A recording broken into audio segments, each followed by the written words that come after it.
I'm stranded in a sea of foreign words. Selamat datang. Apakah ada yang perlu bantuan untuk menemukannya? There's no response, so she strikes with yet another terrifying wave of words.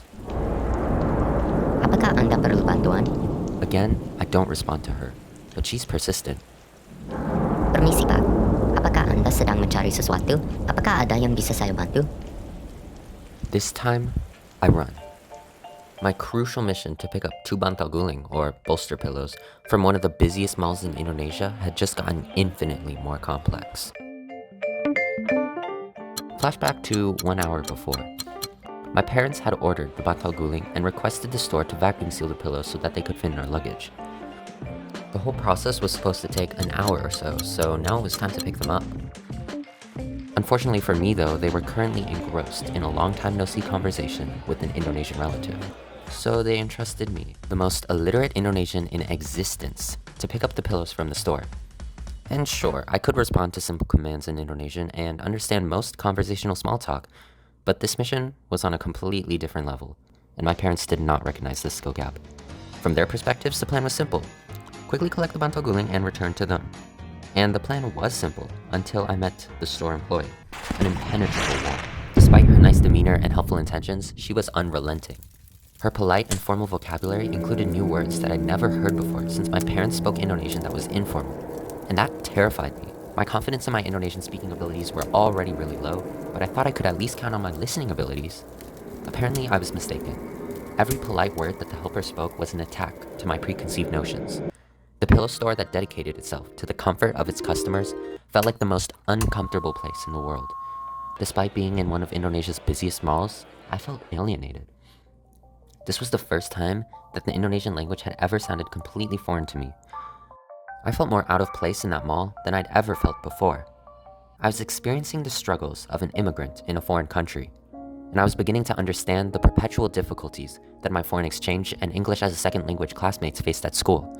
I started to empathize with those people who were unfairly judged for their lack of literacy by people who believed that literacy was equivalent to intelligence. Above all, I felt the overwhelming emotion of fear.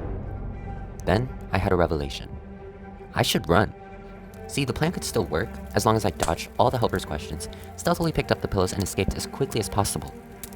And somehow that plan ended up working.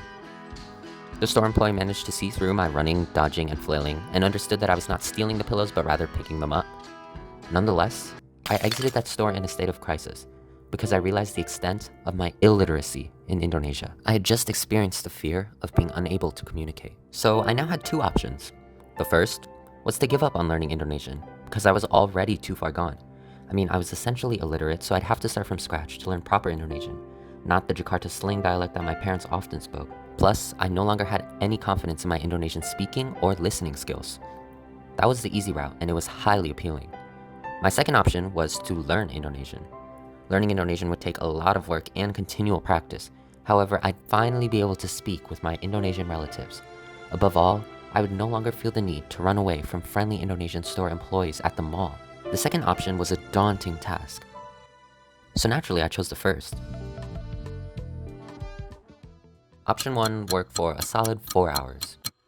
After that, I changed my mind because I saw others adapting to my language abilities, trying to understand my point of view as someone who couldn't speak their language, and I was inspired by their willingness to adapt to my abilities. I realized that if we want to feel accepted, and if we want others to feel accepted, we must be first willing to adapt to others and try to understand their circumstances. And I know it's so much more difficult than running, but the decision to try to understand others and meet them where they're at is worth all the extra effort. So that's why I chose to learn Indonesian. And I mean, I'm still no expert, I've still got a long way to go, but learning Indonesian has helped me connect with my Indonesian relatives more closely than ever before.